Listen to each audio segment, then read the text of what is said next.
Okay, now let's do our division. Quotient means to divide.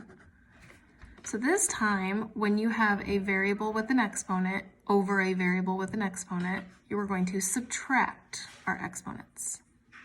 So if I have x to the 20th and x over x to the 4th, we're going to keep the x, but we're going to subtract our exponents. So 20 minus 4 is 16.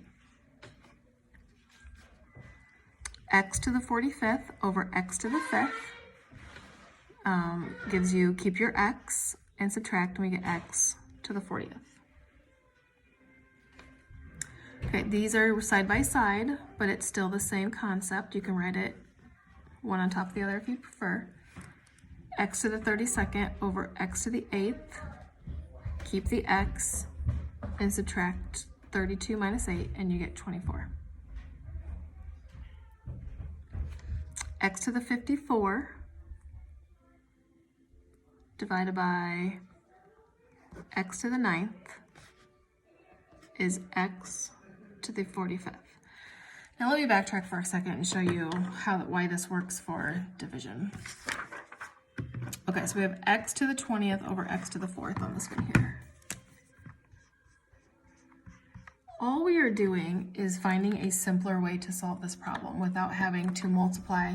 Like if we knew x was 4, I don't want to multiply 4 20 times, especially if it's going to also be divided by 4 to the 4th power. So really what this is if I have 20 x's,